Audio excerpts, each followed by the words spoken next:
narasumber kita, Pak Herman Darnel Ibrahim. Jadi beliau sekarang duduk sebagai anggota Dewan Energi Nasional dan sudah periode kedua kayaknya ya Pak ya, sudah 2 periode. Menempuh studi di ITB dalam bidang electrical engineering, kemudian master di University of Manchester tahun 87, lalu lanjut studi dan lulus sebagai doktor di Institut Teknologi Bandung. Pengalamannya menjadi board member of National Energy Council sejak tahun 2020 sampai 2025 nanti. Pernah menjadi anggota Dewan Perwakilan Daerah MPR RI dari tahun 2014 sampai 2019. Dan tahun 2009 sampai 2014 beliau juga mendapat kepercayaan sebagai anggota Dewan Energi Nasional. Sejak tahun 2017, Pak Herman Darnel Ibrahim mengajar di Universitas Indonesia, Fakultas Teknik, program magister. Dan di Malaysia, beliau pernah menjadi adjun profesor dari tahun 2009 sampai 2011, 2003 sampai 2008 beliau menjabat Direktur Transmisi dan Distribusi PT PLN. Tahun 98 sampai 2003 Direktur PT Indonesia Power, anak perusahaan PLN. Dan beliau aktif juga di berbagai organisasi, antara lain Masyarakat Ketenagalistrikan Indonesia, METI, INAGA, MASKEI, AESI, dan Badan Kejuruan Elektro Persatuan Insinyur Indonesia. Sejak tahun 2006 duduk sebagai chairman di CIGRE, SIGRE Indonesia, dan pernah juga menjabat Vice President International Geothermal Association. Demikianlah biodata narasumber yang dibagikan kepada panitia. Tentu masih banyak lagi pengalaman yang beliau miliki, yang akan kita gali nanti semua pengetahuan beliau dalam tanya jawab dengan panelis maupun nanti dengan peserta lainnya. Jadi setelah beliau memaparkan, nanti diberi kesempatan tanya jawab kepada panelis, yaitu Bang Amin Raharjo, Pak Joko Abumanan, juga Pak Sumaryadi yang sudah hadir, serta mungkin masih ada panelis lain yang akan menyusul hadir. Dan sekarang mari kita dengarkan sambutan dari pembina Kagatrik UI yang juga merangkap PJT, penanggung jawab teknik LSK Gatrik UI.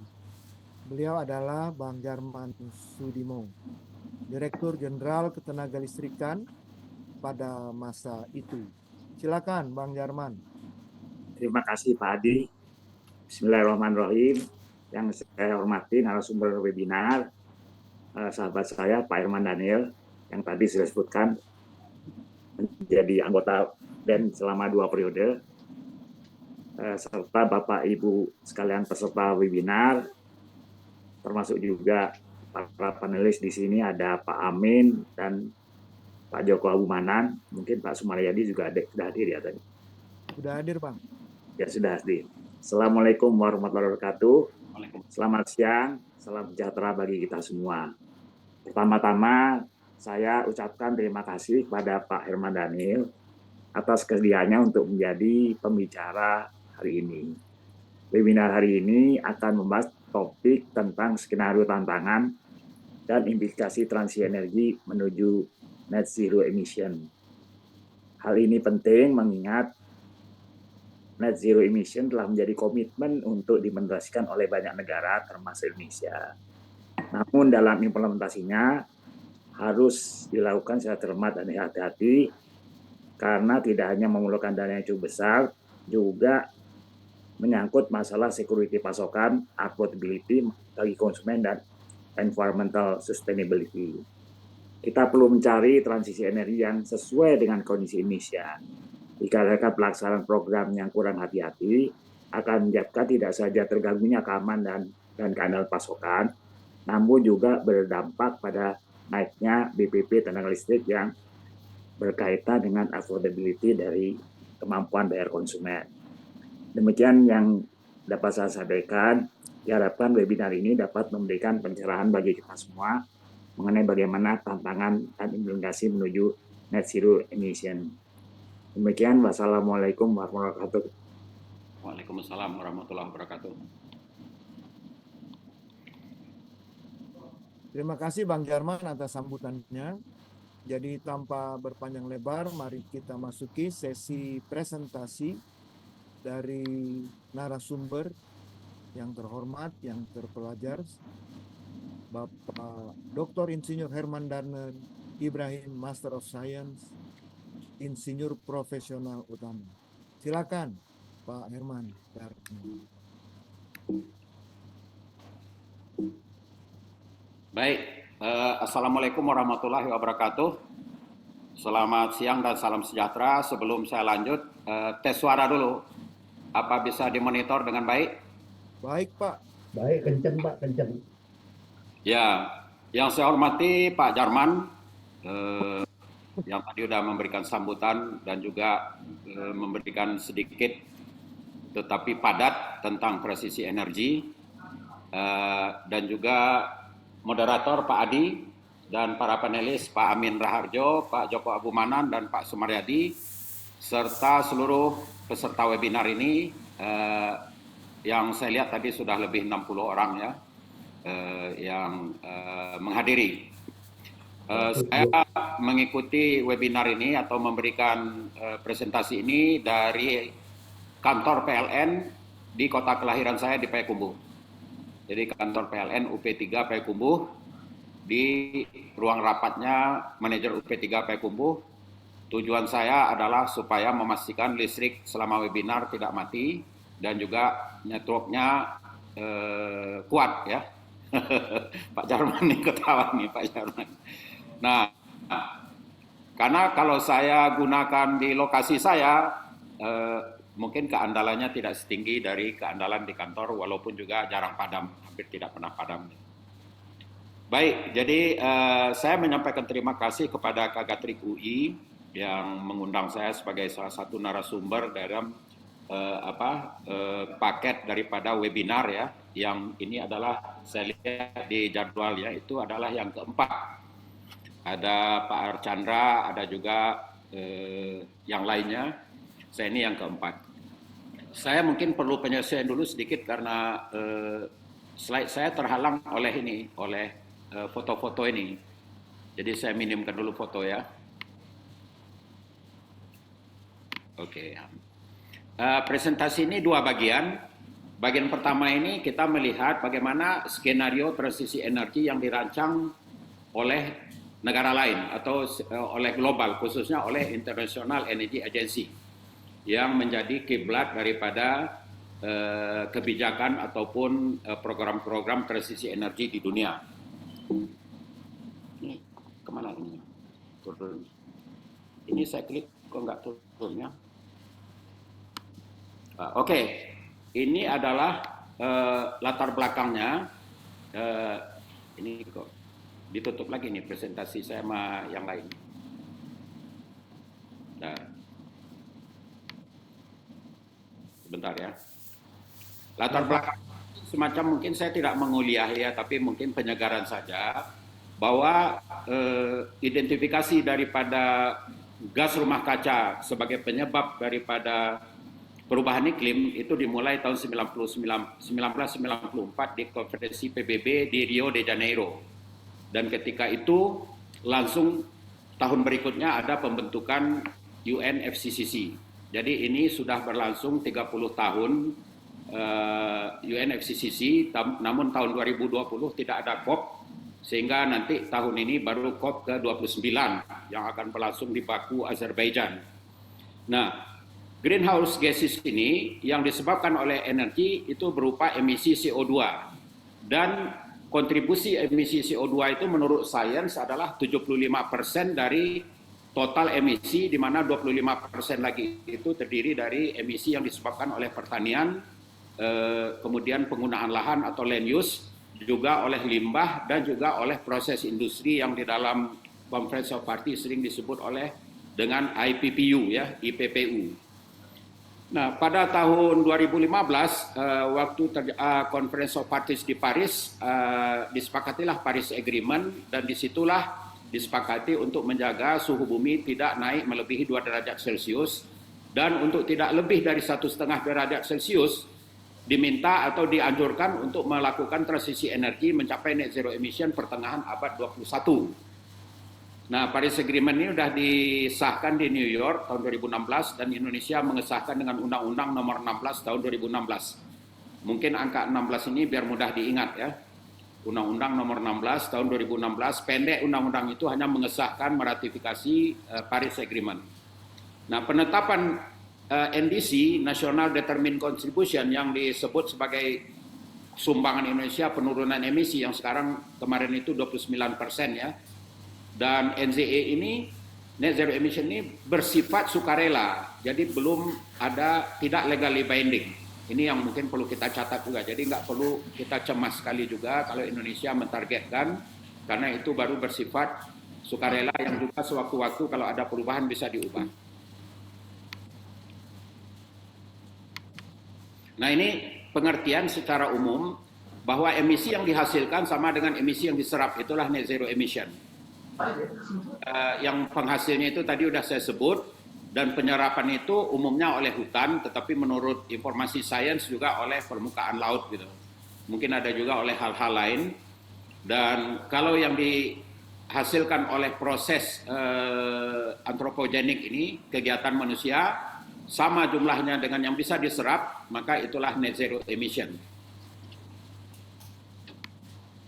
Nah, ini tren emisi CO2 energi dunia untuk refresh kita saja. Tahun 60 baru 9 gigaton, mungkin mendekati 10 ya, 10 mungkin itu.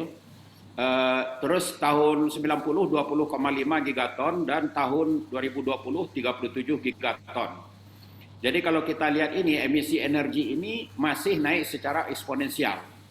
Padahal UNFCCC, Konferensi Perubahan Iklim itu sudah berlangsung dari tahun 94 dan sudah pernah ada protokol Kyoto. Namun protokol Kyoto ini mandek juga. Jadi waktu protokol Kyoto yang wajib menurunkan emisi itu hanya negara industri maju. Jadi disebut negara aneks 1. Sedangkan negara-negara yang lainnya tidak diwajibkan.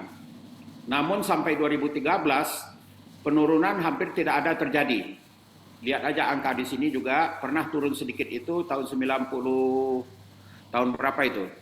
Tahun 80 ya, tapi dari tahun 94 grafiknya ke atas tuh naik terus. Ya. Dan ini juga menunjukkan bahwa kesepakatan protokol Kyoto itu tidak efektif, akhirnya dihentikan 2013, kemudian muncullah 2015 Paris Agreement sebagai episode kedua dari penurunan gas rumah kaca ini. Nah, ini proses secara umum untuk mencapai net zero emission, kita mencapai peak emission dulu. Yang hijau, yang biru di sebelah kiri ini negara maju. Jadi contohnya negara-negara Eropa itu sebelum tahun 2000 sudah, EU itu tahun 79 itu sudah peak. Inggris tahun 1973 sudah peak. Amerika tahun 2007, Jepang 2004. Kita belum peak. Kenapa kita belum peak? Dan negara berkembang lainnya, karena konsumsi energi masih naik dan konsumsi energi dipenuhi dengan energi fosil. Misalnya di transportasi, bakar bahan bakar, di listrik bahkan bakar apa? Bakar BBM di transportasi dan bakar batu bara dan gas di sektor listrik. Sehingga kita belum peak. Kalau belum peak berarti tren ke depan itu masih naik, sedangkan nanti tahun 2050, 2060 harus diturunkan. Sementara negara maju sudah sejak sebelum tahun 2000 sudah peak, tetapi juga akan menurunkan 2050. Jadi di sini bisa kita lihat kira-kira upaya negara berkembang tentu akan lebih berat dibandingkan negara maju. Nah, sebenarnya yang sebelum peak itu perlu diturunkan itu adalah intensitas emisi. Artinya adalah bagaimana emisi per mWh listrik yang dibangkitkan ataupun per TOE energi primer yang digunakan, CO2-nya, tingkat CO2 emission per satuan energinya itu menurun. Artinya energi terbarukan harus lebih banyak pertumbuhannya daripada energi non terbarukan. Nanti setelah peak dicapai baru sebenarnya teoritis baru kita melakukan phase out fosil. Jadi kalau kita phase out fosil sebelum peak itu sangat berbahaya dari pandangan saya begitu. Kenapa? Kita belum peak, terus kita phase out fosil. Paling-paling gantinya juga fosil gitu. Ya, nanti ada bagian itu di bagian belakang. Nah, ini kita lihat skenario dari World Energy Council. World Energy Council ini membuat, tapi ini saya perbesar dengan membuat sendiri, tapi kira-kira gambarannya begini. Jadi skenario global net zero emission 2050-2060, mereka menyebutnya itu unfinished symphony. Jadi ini yang kurva yang paling bawah. Kemudian skenario yang kedua adalah modern jazz namanya. Maka itu peaknya kira-kira 2070. Dan yang terakhir adalah skenario hard rock, itu peaknya 2100. Gitu. Nah, ini tergantung penjelasan daripada World Energy Council, itu tergantung bagaimana respon dunia secara bersama-sama untuk menurunkan emisi. Jadi unfinished symphony ini yang paling ambisius dan paling ideal. Nah, kita lihat habis ini yang skenario yang dibuat oleh International Energy Agency. International Energy Agency sekarang sejak tahun lalu Indonesia sudah masuk sebagai anggota. Anggotanya sekitar 30-an negara ya. Negara maju, Uni Eropa, Amerika Serikat, Jepang, Korea, ya, Kanada, Indonesia sudah masuk. Dan negara IEA ini energinya 80% dari energi dunia. Nah, ini skenario yang dibuat oleh peneliti-peneliti di International Energy Agency. Ini saya kutip dari report mereka. Report mereka update tentang transisi energi mencapai net zero emission. Dia memperkenalkan 3 skenario di sini. Pertama itu steps. Step itu stated policy scenario. Jadi stated policy scenario itu adalah berdasarkan kebijakan yang sudah ditetapkan, ya. Kemudian announce plate scenario. Announce plate scenario itu adalah yang sudah disepakati dan dideklarasikan, tapi belum merupakan stated policy. Dan yang ketiga, net zero emission itu yang paling ideal. Nah, jadi NZE itu yang hijau di bagian bawah, yang kuning itu APS, yang ketiga itu step. Nah, ini menurut perkiraan daripada IEA, 3 skenario ini akan terjadi kalau kita melakukan upaya, sedangkan baseline-nya adalah emisi tetap naik, ya, seperti garis yang merah.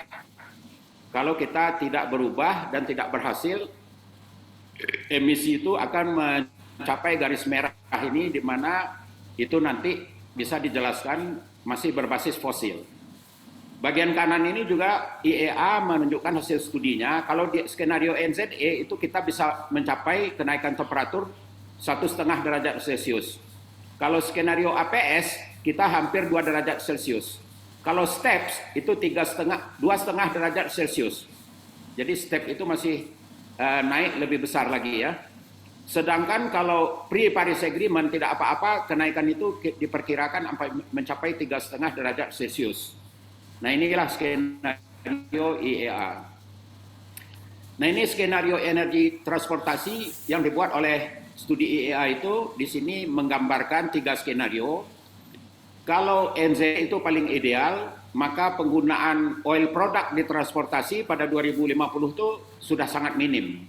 Yang banyak itu kendaraan listrik, biofuel, hidrogen, dan hidrogen based fuel, ya, dan natural gas. Maksudnya hidrogen based fuel itu hidrogennya sebagai fuel, bukan sebagai dengan fuel cell, ya. Nah, natural gas juga masih ada sedikit sekali. Tapi kalau yang berlangsung skenario steps, lihat itu merahnya masih dominan. Oilnya itu dominan, memang ada mobil listrik, biofuel, ya, kemudian juga hidrogen sedikit, dan gas masih banyak. Dan APS ini skenario yang di tengah masih separuh kira-kira itu pakai BBM. Nah, ini skenario ini memang menunjukkan perkiraan-perkiraan yang tentunya yang mana akan tercapai akan dipengaruhi oleh langkah-langkah yang diambil oleh negara-negara menuju beberapa tahun ke depan.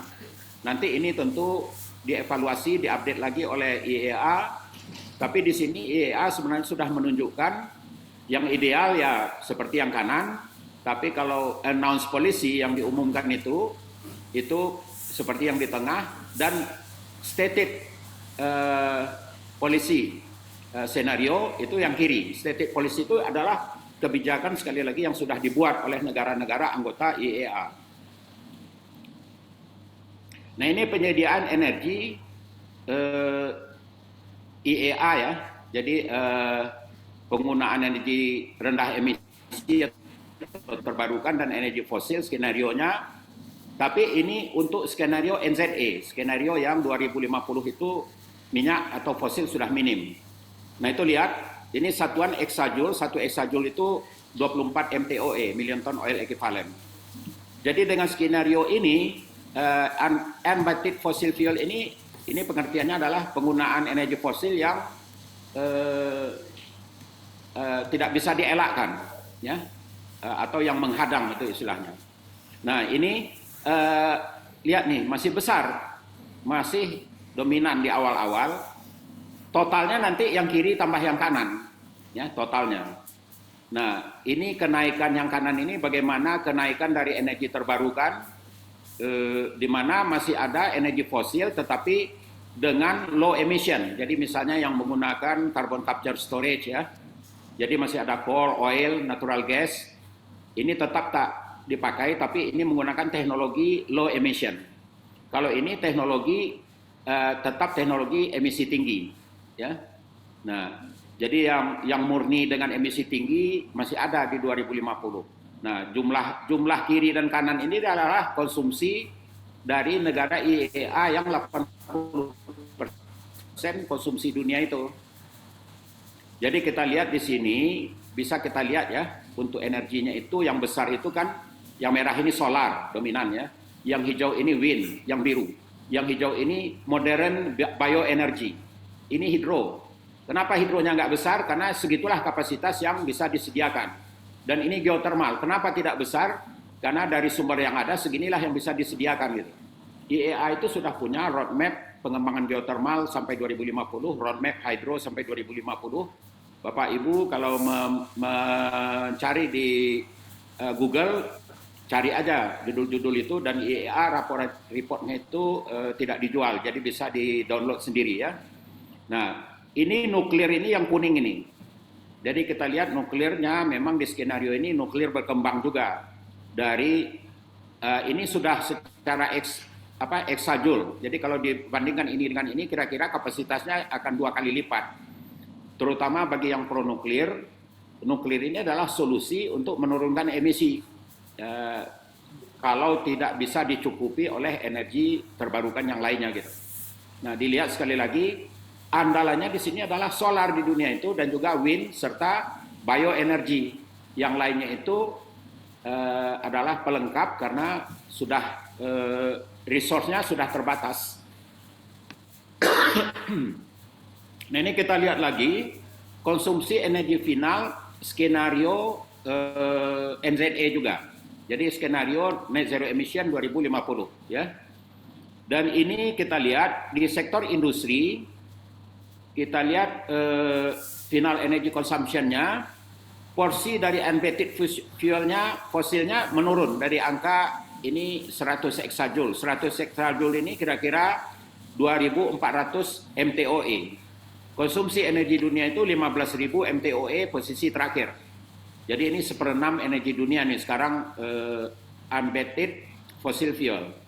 Nah, yang biru ini adalah electricity. Jadi posisi sekarang electricity itu porsinya kecil, tapi menuju 2050 porsi elektrik itu besar. Jadi artinya listrik di energi final makin besar. Ya, demikian juga di transport. Listrik hampir nggak ada, semua pakai BBM ini. Ya, dan makin besar di 2050 dominan adalah dari listrik. Tapi di sini ada ternyata modern bioenergi dipakai di kita itu bahan bakar nabati ya, biodiesel misalnya. Kemudian juga ada yang hijau kecil, tapi ada hidrogen base. Nah, tapi masih ada unvetted fossil fuel. Mungkin di pesawat itu kan sampai hari ini orang belum bicara pakai sumber energi apa di pesawat. Mungkin takut mesinnya mogok di udara ya, jadi kecelakaannya. Nah, demikian juga di bangunan. Nanti bangunan itu udah hampir 100% tidak ada lagi fosil. Sekarang tuh ternyata masih ada di bangunan itu fosil. Kira-kira fosil di bangunan yang ini tuh ini gas alam ataupun gas LPG gitu ya. Kalau yang di sini BBM, di sini batu bara dan gas yang merahnya ini. Nah, ini pola skenario yang dibuat oleh International Energy Agency di mana Indonesia member daripada IEA sejak tahun lalu. Nah, ini emisi sektor listrik IEA. Jadi yang paling duluan dapat net zero emission 2040 IEA sudah bilang di sektor listrik kita udah bisa net zero emission. Cuman sekali lagi kalau lihat yang sebelumnya, listrik itu posisi sekarang di dunia itu listrik itu hanya sekitar 20% dari energi final. Jadi yang bukan listrik artinya membakar energi fosil langsung itu 80%. Nah, 80% bukan listrik, 20% listrik. Nah, cuman ke depan listrik ini dibuat yang lebih banyak energi terbarukan. Kenapa? Karena sumber-sumber energi terbarukan itu memang sebagian besar melalui listrik dan hanya yang bahan bakar nabati biomasa yang bisa tidak melalui listrik yaitu berupa bahan bakar nabati. Jadi kalau kita bicara surya, angin, energi laut ya, semuanya listrik. Jadi strateginya sebenarnya kalau kita lihat dari IEA ini, mungkin saya yang akan duluan net zero emission adalah di listrik.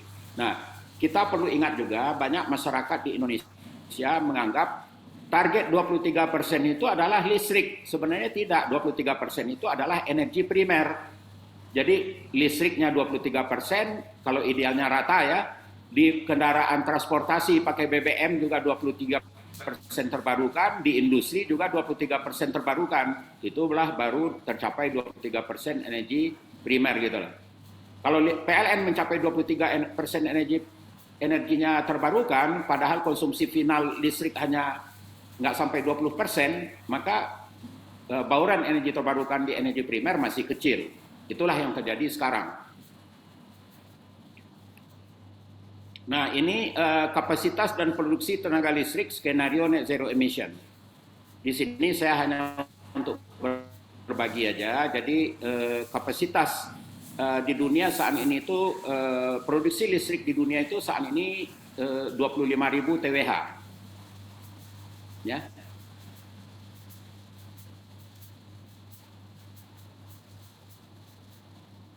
Daripada industri dan transportasi. Dan juga install capacity sekarang itu sekitar 5.000-an gigawatt. Mungkin udah sampai 6.000 terakhir ini karena beberapa tahun, 1 tahun terakhir ini banyak sekali tambahan kapasitas PLTS dan PLT Bayu di dunia.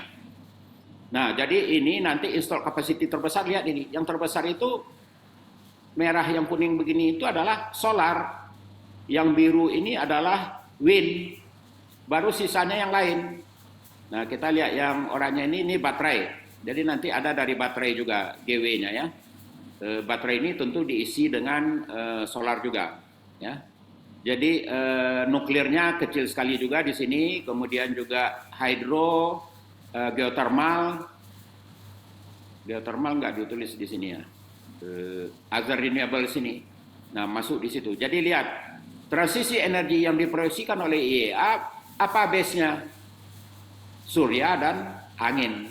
Ya. Nah, ini juga dilihat. Yang dua ini adalah surya dan angin yang akan meningkat. Yang coklat ini adalah unvetted coal. Nah, inilah coal yang mau di phase out itu begini, ya. Kemudian yang satu lagi ini gas kalau nggak salah ini, natural gas ya, unvetted yang ini. Nah, energi lainnya dinaikkan, jadi naiknya landai. Jadi yang mau dinaikkan eksponensial itu adalah surya dan bayu. Nah ini IEA. IEA ini ibaratnya dia adalah imamnya presisi energi di dunia. Nah ini konsumsi energi final di bangunan. Ini juga untuk memperlihatkan di dunia itu oleh IEA bagaimana peranan dari fosil itu, ya oil itu sedikit ya makin turun di bangunan. Dan lihat ini untuk heating memang ya isinya apa ini? Isinya yang hijau ini renewables, ada yang kuning ini district heat ya. Kemudian yang biru ini adalah electricity. Nah, ini juga di cooking begitu. Ya, cooking itu nanti electricity dan yang hijau yang ini adalah renewables yang lain. Kemudian di water heating juga ini negara-negara kita mungkin nggak terlalu banyak pakai, tapi di lainnya itu hampir semuanya listrik. Menunjukkan sebenarnya yang ditunjukkan oleh IEA di gambar ini adalah bahwa listrik itu akan lebih banyak dipakai di final energy, ya. Jadi salah satunya mungkin bisa dilihat bahwa listrik itu akan mencapai 60%. 60% dari final energy itu listrik, ya. Saya tadi kelewatan menyampaikannya, tapi mungkin bisa dilihat dari slide-slide. Mungkin slide yang mana ya?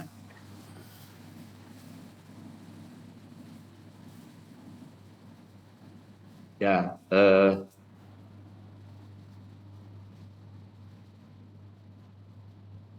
nah total final consumption.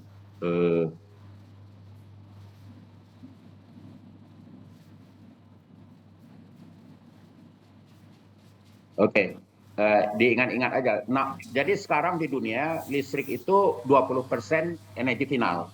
Tapi di Indonesia itu baru 15% dari energi final. Jadi kita pakai listrik 300 kWh. 300 kWh itu setara dengan 25 MTOE. Nah, konsumsi energi final kita total itu 160 MTOE. Jadi yang 135 itu pembakaran langsung energi fosil, batu bara, BBM, gas, dan biomasa di sektor transportasi, industri, rumah tangga, dan komersial. Jadi 15% kita bukan listrik, 85% bukan listrik, listrik hanya 15%. Energi primernya yang digunakan untuk kita menggunakan 210 MTOE, posisi terakhir ini. Dan hanya 25 MTOE sumber energi terbarukan yang terdiri dari penggunaan di energi primer listrik, BBM, dan biomasa ya. Bahan bakar nabati dan biomasa untuk listrik juga. Nah, ini kontribusi totalnya hanya 12%. Dan energi fosil ini 88% dari seluruh energi primer kita. Jadi di energi primer 88% fosil, 12% energi terbarukan, belum ada energi baru, dan energi finalnya 15% listrik dan 85% non listrik. Energi per kapita kita juga masih kecil sekali dibandingkan negara maju dan bahkan juga masih lebih rendah dari rata-rata dunia. Jadi dengan pengkonsumsi listrik dunia 25.000 TWh, penduduk 7,9 miliar, dunia itu rata-rata listrik per kapita dunia itu 3.150. Kita dengan 300 TWh, penduduk 270 juta, kita hanya 1.200 kWh per kapita. Demikian juga energi finalnya kita masih kecil ya. kita energi final kita hanya 0,6 TOE per kapita, dunia itu 1,3. Kenapa? Ya karena memang kita juga secara GDP kita masih lebih rendah dari rata-rata dunia. Energi primer kita dunia 1,9 TOE. Karena dunia itu mengkonsumsi 14.500 MTOE. Kita baru 0,8 TOE per kapita. Nah ini skenario transisi penggunaan energi final kita. Ya, transisinya bagaimana? Ini yang saya kan ikut dulu saya sebelum diberhentikan anggota DEN bulan April yang mengkoordinir perumusan KEN itu di DEN adalah saya. Jadi saya PIC, saya ketua tim perumusan antar kementerian. Ya, jadi anggota DEN dan kementerian saya ketua timnya. Tapi bulan April lalu saya dapat kepres bahwa saya diberhentikan dengan alasan pengunduran diri dan rangkap jabatan, dan saya tidak melakukan itu. Jadi posisi sekarang saya mencari keadilan bahwa pemberhentian saya itu tidak memenuhi syarat gitu. Tapi saya juga nggak terlalu memusingkan hal itu. Cuma karena itu tidak sesuai ketentuan, jadi saya tuntut juga. Nah ini dari apa yang ditulis di kebijakan energi kira-kira begini arahnya dan mengacu kepada apa yang lebih banyak dibuat oleh IEA. Jadi energi sektor industri itu sekarang itu listrik ada, tapi sebagian besar itu fosil dan gas. Kalau dihitung dari MTOE-nya, fosil dan gasnya jauh lebih banyak. Ya, fosil gas dan batu bara. Tapi kalau kita nanti menuju NZE, nanti itu di sektor industri itu sebagian besar listrik, ditambah dengan hidrogen, ditambah amonia, gas alam, dan batu bara untuk yang tak terhindarkan saja, menggunakan CCS.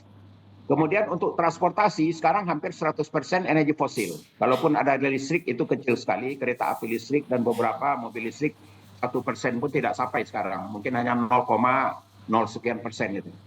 Tapi nanti sebagian besar listrik, terus ditambah dengan hidrogen, dan juga ada kendaraan karena pati tadi, dan BBM sebagian kecil untuk yang tak terelakkan. Nah, kemudian untuk sektor rumah tangga, sebagian besar sekarang energi fosil pakai LPG, gas alam, ada juga kayu bakar. Nanti ini akan menuju hampir semuanya listrik semua.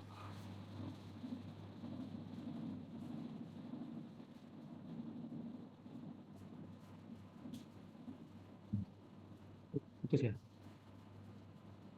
Gangguan lagi. Menggunakan sumber energi terbarukan kalau listrik. Kemudian juga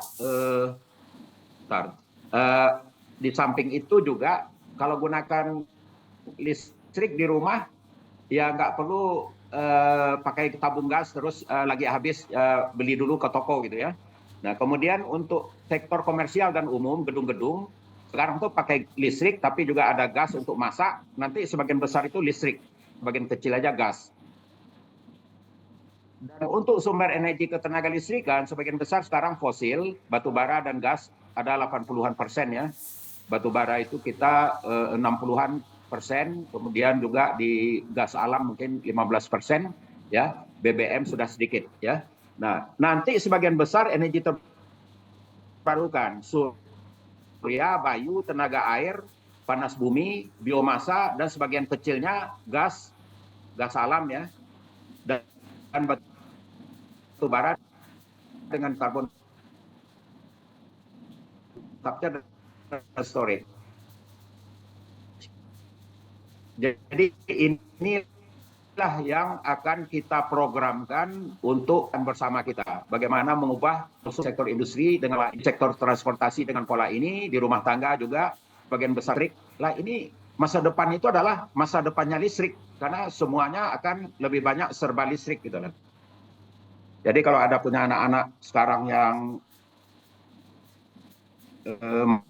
mau masuk perguruan tinggi, nah ini teknologinya sebenarnya agak mirip dengan yang sebelumnya. Jadi di sektor industri ini kita perlu peralatan produksi dengan mesin-mesin listrik. Tapi untuk motor-motor ini sudah ya. Tapi mungkin juga nanti untuk kebutuhan heat sebagian dengan listrik, sebagian lagi dengan hidrogen. Karena di industri itu yang banyak juga heat, termasuk juga untuk untuk arc furnace ya. Kita kan bisa dengan listrik, tapi bisa juga dengan batu bara. Nah, gas dan batu bara ini hanya untuk yang unbated tadi, yang tidak terelakkan. Ya. Kemudian sektor transportasi kita akan gunakan mobil listrik, sepeda motor listrik, kemudian juga mungkin bus listrik, kemudian bus hidrogen, kereta api hidrogen, ya. Dan ini untuk kendaraan besar itu hidrogen. Ini beberapa negara skenarionya begitu. Dan memang di dunia ini China mengungguli sekarang kendaraan listrik. Kalau kita lihat Jepang itu mengarah ke hidrogen kebanyakan. Ya, sama mobil yang hybrid. Nah, ICE internal combustion engine itu hanya sedikit. Nanti dia pakai BBM, ya. Kemudian BBM sebenarnya nanti mungkin hanya di pesawat terbang. Saat ini belum ada uji coba pesawat terbang yang berani mungkin orang terbang pakai bahan bakar nabati gitu. Sektor rumah tangga ini kompor induksi teknologinya. Kompor induksi, ya, kemudian kettle-kettle, ya, barang-barang, dan ini tidak teknologi baru, ya. Kemudian sektor komersial umum itu nanti juga kompor listrik industri, terus listrik untuk penerangan dan untuk kegiatan lainnya. Jadi habis di sini kira-kira penggunaan energi fosil. Jadi energi fosil itu akan muncul di sektor industri, kemudian mungkin nanti di sektor listrik sedikit, di transportasi ini sangat sedikit, ya. Nah, sisanya mana? Listrik. Listrik apa? Listrik energi terbarukan. Dari sumber apa? Yang paling kaya itu adalah tenaga matahari. Karena di Indonesia nanti saya perlihatkan, kita habisin PLTA, potensinya semua kita habisin PLTP, dapatnya nggak mencukupi gitu. Ini teknologi perubahannya. Saya di sini tidak menguraikan tahun per tahun, tapi sebenarnya ada bahan itu dari DEN. Saya pernah presentasikan juga, cuma terlalu panjang, jadi saya lebih dulu kita sama-sama pemahaman ke arah mana gitu. Kemudian ini skenario apa itu rincian konsumsinya. Jadi nanti sekarang listrik itu dalam energi final 15%. Dan ini sebenarnya berdasarkan hasil pemodelan DEN yang dibuat bersama ITB. Jadi sudah ditemukan dari hasilnya itu dan juga kita arahkan. Waktu NZE 2060, listrik itu skenario rendahnya 50%, skenario tingginya 60% listrik. Dunia saat ini 20%, Indonesia saat ini 15%. Bauran energi terbarukan dan energi baru dalam energi primer saat ini 12, nanti kita menuju 70-75%. Dari hasil yang diajukan untuk Ken-nya ke DPR yang sudah disetujui kemarin itu 70-72%, ya. Jadi secara umum ini, dan kemudian konsumsi energi final kita itu mencapai, ini ancar-ancar 360 sampai 400, dan ini tergantung kesuksesan daripada konversi di industri ke listrik. Kalau industri ke listrik tidak berhasil, maka ini akan membesar, dan fosil keseluruhan akan membesar. Jadi yang paling sulit transisi itu adalah menggantikan penggunaan energi fosil di industri dan di transportasi. Nah, ini dunia saat ini 10.000 MTOE. Proyeksi dunia pada tahun 2050 ini kira-kira 16.000 saya lihat yang dibuat oleh WEC dan juga oleh IEA, 16.000 ya. Nah, kita akan menjadi sekitar 400. Konsumsi listrik kita sekarang 300 TWh. Nah, nanti itu menjadi 2.300 sampai 2.500 TWh karena serba listrik di industri dan juga tentu peningkatan dari kesejahteraan masyarakat. Jadi banyak juga kenaikan penggunaan kompor induksi dan AC di rumah tangga. Dan pasokan energi primernya yang correlated dengan ini 700 sampai 800 MTOE. Konsumsi energi final rata-rata segini, padahal dunia sekarang 1,3. Jadi kalau kita angkat lagi ini bisa ya, tetapi kita coba-coba juga nanti energi fosilnya jadi banyak. Kalau enggak listriknya lebih besar lagi dari ini. Jadi konsumsi listriknya 6.500 sampai 7.000 kWh per kapita. Rata-rata dunia segini sekarang, tapi rata-rata negara OECD itu 8.000 sampai ada yang 14.000 ya. Jadi seperti di Norway itu 15.000 kWh per kapita. Amerika itu 14.000 kWh per kapita gitu. Nah, konsumsi energi primer per kapita kita 2,1, 2,3 ya. Nanti di dunia juga kiraan di angka ini terjadi pada 2060. Nah, ini potensi energi terbarukan kita. Di sini saya gambarkan ini dari EBTKE, SDM juga sumbernya. Jadi dilihat di sini hydropower, geothermal ini reserve-nya sekian. Nah, diskusi-diskusi kita yang bisa digunakan mungkin diperkirakan sekian ya, tidak seluruh reserve. Tapi kalau nanti bisa ya inilah. Nah, dengan angka ini TWH maksimalnya adalah 300 dan 150 hidro dan geothermal.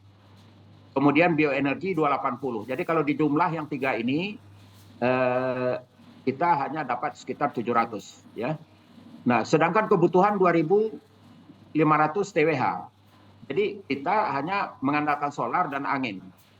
Karena itulah yang pro nuklir melihat, jangan solar dan angin aja, kita coba dengan nuklir. Dia bilang nuklir murah.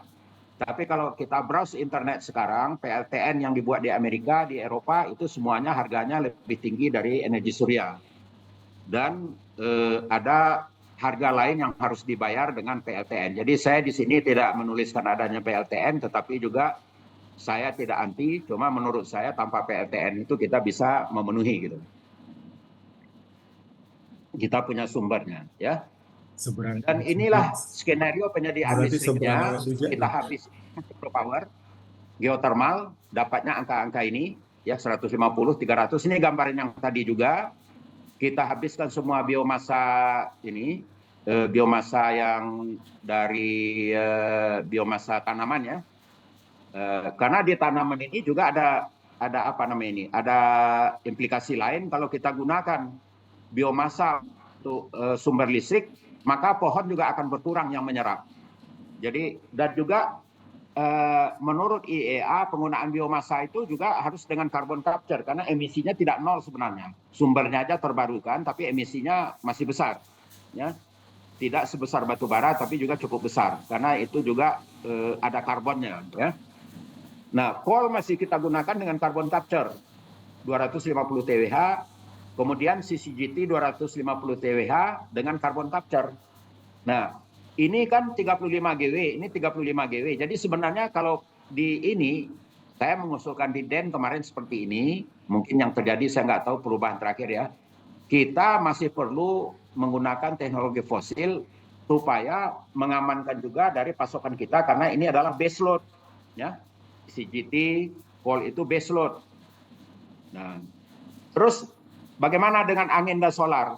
Kita gunakan untuk tahap awal 50 TWh ya, tahap intermediate dari angin dan 100 TWh solar yang tidak pakai storage full tetapi hanya untuk ancillary service ya.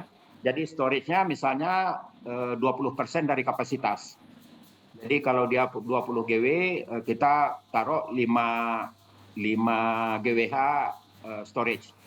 Nah, kalau yang ini massive storage. Jadi kalau kita 100 GW, 250 TWh, ini kita menyediakan storage penuh yang kalau menurut studi IEA tentang energi surya, idealnya storage itu di atas seminggu ininya, energi yang disimpan. Jadi nanti sistem kita, cadangan energi kita itu tidak lagi berupa cadangan panas. Cadangan kita itu dalam bentuk energi yang tersimpan di storage, dan storage-nya itu ada di utility tetapi juga ada di konsumen. Nah, jadi kalau kita mau transisi energi, market perlu berubah, kemudian juga bagaimana pelaku-pelaku penyediaan tenaga listrik juga akan berubah. Mungkin tentu tidak 100% PLN lagi gitu. Nah, ini skenarionya.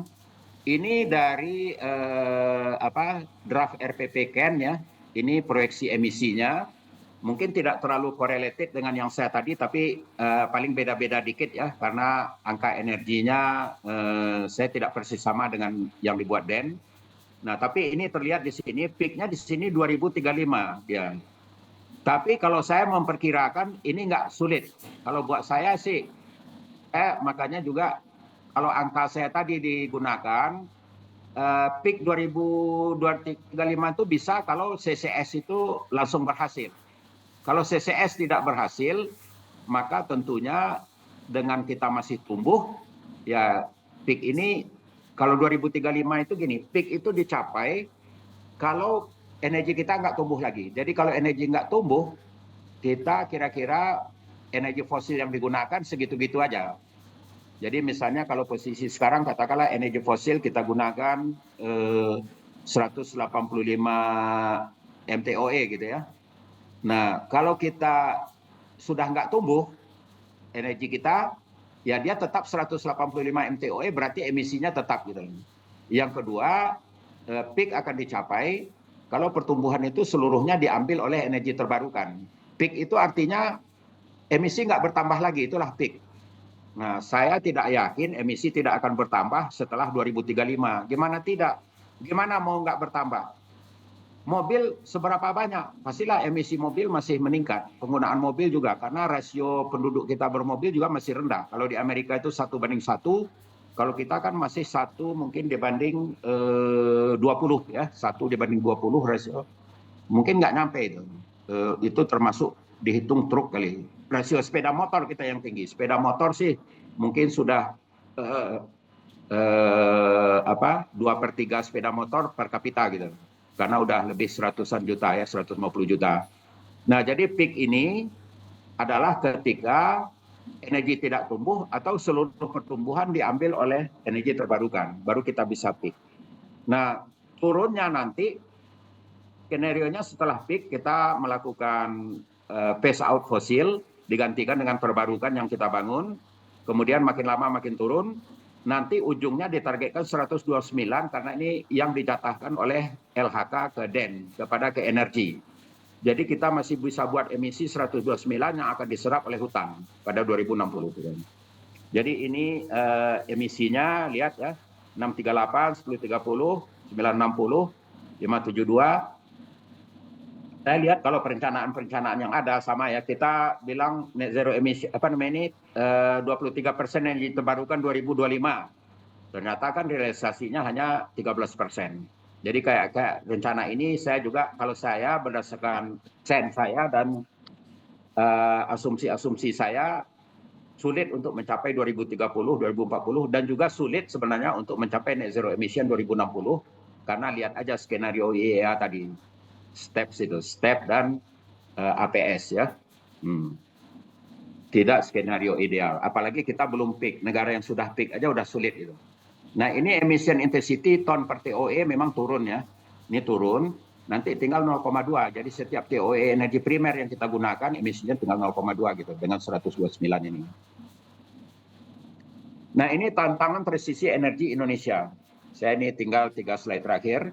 Pengembangan energi terbarukan itu kalau kita mau transisi 2-3 dekade ke depan dari sekarang dia harus eksponensial. Yang kalau kita lihat yang terjadi sekarang belum eksponensial, masih linear aja. Linear aja. Karena apa? Karena perubahannya persen energi terbarukannya nggak meningkat banyak. Jadi masih linear. Dan itu kalau mau transisi 2060 net zero emission itu harus eksponensial. Kemudian tantangannya kita berhasilnya pengembangan teknologi CCS, CCUS, CCS, energy storage.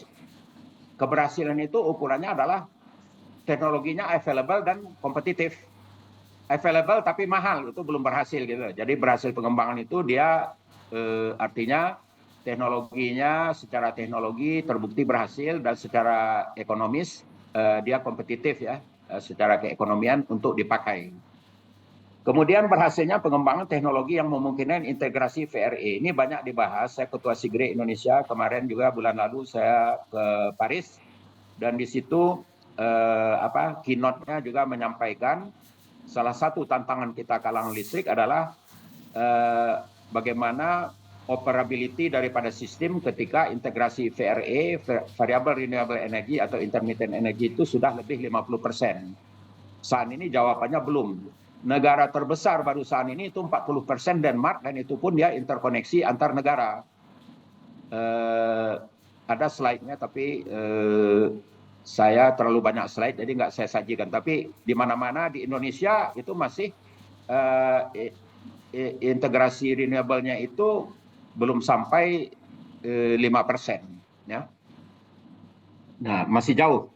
Kemudian tersedianya dana investasi ekstra. Di ESDM mengungkap 1 triliun dolar. Saya pernah berhitung dengan asumsi-asumsi saya, itu bisa sampai 1.500 miliar dolar atau 1,5 triliun dolar.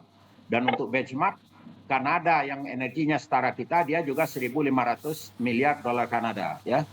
Jadi negara itu sudah menghitung juga ancar-ancar berapa dia butuhkan untuk melaksanakan transisi energi sampai 2050. Nah, yang lebih berat lagi juga bagaimana menjaga keamanan pasok yang tadi juga Pak Jarman sudah sebutkan, dan harga listrik tetap terjangkau. Dan ini mutlak harus begitu diterima baik oleh administrasi atau kekuasaan maupun oleh partai-partai dan masyarakat. Jadi kalau di negara seperti kita listrik akan naik, itu kan berarti isu politik. Keamanan pasok terganggu, isu politik. Jadi saya tidak yakin kalau kita buat transisi energi, terus keamanan pasok terganggu, harga naik, itu akan bisa diwujudkan. Gitu. Agak sulit mewujudkannya karena apa? Level GDP per kapita kita memang masih banyak yang daya belinya itu rendah. Jadi kalau itu dinaikkan itu udah langsung jadi isu politik. Gitu. Kemudian mencapai net zero emission di semua wilayah dengan geografis yang bukan kontinental. Itu juga tidak mudah. Walaupun kita bicara ya, ada yang bicara, oh kita bangun nanti super grid. Emang super grid murah. Ya, memang HVDC murah. Kita bangun satu HVDC aja yang dulu saya udah programkan ketika saya direktur, belum jadi-jadi dari Sumatera ke Jawa. Ini mau bangun HVDC ke pulau-pulau lain ya. Ya coba aja dulu, saya bilang kalian coba dulu satu lah, kita lihat gitu. Saya dulu memprogramkan ketika direktur transmisi distribusi. Nah sekarang, oh kita mau bangun super grid. Ya memang di negara besar dia super grid karena dia mau ambil juga energi surya dari Afrika. Jadi Eropa itu merancang ngambil dari gurun Sahara dan gurun-gurun lainnya di Afrika yang tanahnya murah dan mataharinya bersinar banyak sekali sepanjang tahun, dan itu pakai HVDC, pakai super grid ke Eropa Barat, ke negara European Union gitu, menyusur pantai. Saya pernah lihat gambarnya di salah satu presentasi kelistrikan dunia. Nah ini implikasi dan risiko. Implikasi ini yang saya menghadiri COP sejak 2021 ya, udah 3 kali juga saya datang ke COP. Jadi bicara di COP itu salah satu implikasi daripada transisi energi ataupun mitigasi perubahan iklim ini ada peluang bisnis menjual teknologi dan pendanaan dari negara-negara yang lebih maju ya. Kemudian juga kita lihat di dalam negeri juga banyak pendanaan ya, dari negara-negara barat, dari Amerika, NGO yang dibiayai mereka, yang membuat senario-senario bahwa kita bisa net zero emission cepat, kita harus phase out coal gitu ya. Dan ini menurut saya juga ini yang harus hati-hati karena ini implikasinya lah mereka bisa melahirkan keputusan yang tidak rasional untuk kepentingan mereka. Mungkin NGO tadi juga ada kaitannya supaya kita berbelanja, supaya kita juga mengutang uang lagi gitu ya. Ini pendapat pribadi saya. Jadi ini salah satu implikasi. Kemudian tersedotnya kalau kita lakukan transisi energi bisa jadi tersedotnya sebagian besar investasi ke sektor energi di hulu yang dapat mengakibatkan ketidakseimbangan investasi di sektor listrik dengan investasi di hilirnya atau di sektor industri. Nah, jadi kalau tidak seimbang nanti listriknya jadi over capacity kayak yang 2000 proyek 35.000 MW itu contohnya. Terlalu banyak ke 35.000 MW, tetapi ketika 35.000 MW dibuat, tidak terjadi pembangunan industri di hilir yang mengkonsumsi. Akibatnya kita bilang over capacity. Sebenarnya ya bukan salah juga mungkin di PLN, karena PLN diperintahkan ya. Tapi ketika merancang kita tambah 35.000 MW, saya pernah waktu itu presentasikan, pada saat 35.000 MW ditambah, yang diperlukan untuk non-industri itu hanya 10.000 MW. Dan kalau mau buat 35.000 berarti kita harus meng-create demand untuk industri 25.000 MW. Bagaimana caranya? Ya kita jadi negara industri manufaktur. Dan kalau itu tidak ada ya listrik ya untuk rumah tangga kan nggak mungkin banyak-banyak dipakai ya. Yang selanjutnya kemungkinan terjadinya krisis penyediaan energi listrik jika tidak cermat. Pak Jarman tadi sudah mengingatkan juga dalam melakukan phase out pembangkit fosil atau implementasi program transisi energi tidak berhasil. Jadi kita rencanakan, kita akan bangun pembangkit energi terbarukan sekian gitu ya. Ternyata rencana itu tidak, padahal kita sudah keburu phase out. Makanya saya juga sering menyatakan phase out itu alami saja. Jadi kalau kita udah bisa nggak memerlukan lagi, baru phase out. Walaupun kita tidak akan menyalakan misalnya Cirebon, mothballing aja dulu. Jadi disuruh tidak di phase out, tapi tidak dioperasikan gitu. Kenapa? Karena kita perlu mengamankan penyediaan listrik kita. Jangan sampai phase out, tahu-tahu setelah di phase out, kita baru sadar, kurang listrik nih gitu kan. Nah, kemungkinan meningkatnya biaya. Ini juga Pak Jarman sudah menyampaikan, memang ini di kalangan orang-orang energi ya, sudah terbiasa bahwa risiko daripada transisi energi itu bisa terjadinya meningkatnya biaya produksi, yang berakibat juga kalau nggak dinaikkan tarif berarti subsidi bertambah. Kalau subsidi bertambah kan alokasi untuk pembangunan ekonomi yang lain berkurang. Jadi ini ancaman-ancaman atau risiko. Nah, risiko ini tentu harus dihitung dengan baik. Kalaupun kita mau mengambil keputusan, ini tentu kita harus mencari apa mitigasinya gitu. Makanya saya kira seperti phase out coal, ya diberhentikan operasi saja dulu, jangan langsung dipensiunkan gitu. Ini ada istilah suntik mati ya. Kejam kali kalau coal itu langsung disuntik mati itu. Nah, ini penutupnya. Target transisi energi mencapai net zero emission, menurut beberapa kalangan ahli dunia, yang saya juga ketemu, itu terlalu ambisius. Dan beberapa ahli, 2050 lah yang ambisius itu ya, memandang target tersebut di luar jangkauan, out of reach. Ya. Nah, ini untuk pengetahuan umum kita, begitulah juga di dunia melihat, penerima manfaat transisi energi adalah seluruh dunia atau global. Implementasi transisi energi dilakukan dengan tetap mengutamakan keamanan pasok dan keterjangkauan harga. Jadi concern kita adalah bagaimana kita memasok dengan aman, itu tetap yang paling utama, dan bagaimana kita dapat menyediakan energi dengan harga yang terjangkau, yang mungkin juga ke depan perlu dibuat definisinya.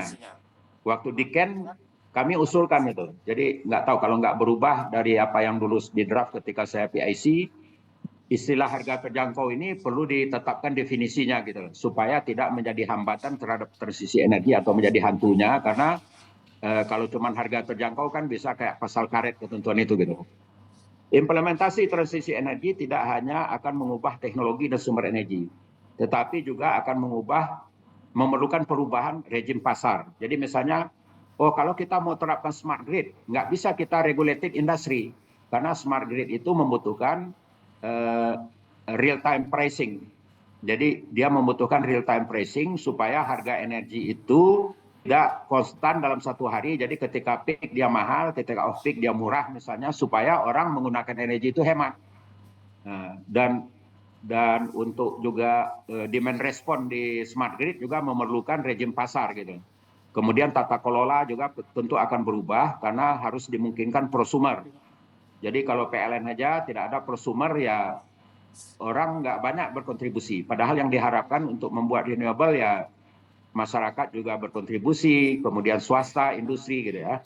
Kemudian pelaku juga akan berubah, pelaku penyediaan, dan tentunya ini untuk memungkinkan ini diperlukan regulasi. Di kacamata saya juga mungkin ada undang-undang juga yang melindungi undang-undang tentang transisi energi ini sendiri, supaya transisi energi itu dilakukan dengan tetap aman gitu. Dan kemudian juga kalau memang transisi mungkin juga perlu perubahan struktur juga, misalnya kementeriannya gitu. Sekarang misalnya energi sumber daya mineral, untuk ngurus juga transisi mungkin itu terlalu berat ya. Tantangan terbesar transisi Indonesia dan negara berkembang adalah tersedianya bantuan internasional untuk pendanaan dan teknologi. Nah, inilah tadi ini sudah dibacakan. Jadi itulah Pak Adi, presentasi saya memang mungkin sangat umum, tapi saya kira mudah-mudahan tetap bermanfaat, karena kita tetap perlu menyamakan pemahaman tentang transisi energi itu bagaimana sebenarnya. Saya kembalikan dulu ke Pak Adi. Baik. Wassalamualaikum warahmatullahi wabarakatuh. Waalaikumsalam. Sekali lagi terima kasih Pak Herman Darnel Ibrahim. Yang saya dengar di kalangan kawan-kawan dekat cuma dipanggil HDI ya Pak ya? Ya. Jadi terima kasih Pak HDI, sudah begitu banyak yang diberikan dan mendalam dalam tempo waktu kurang lebih 50 menit. Jadi berbeda dengan webinar seminar lain Pak, 2 jam 4 narsum, kita 2-3 jam 1 orang narsum dengan banyak panelis. Jadi kita akan jeda, break sejenak untuk memberi kesempatan Pak HDI minum-minum kopi sedikit, kopi sidikalang ya Pak. Sebenarnya yang perlu saya sebatang rokok. Nah, dan rokok di samping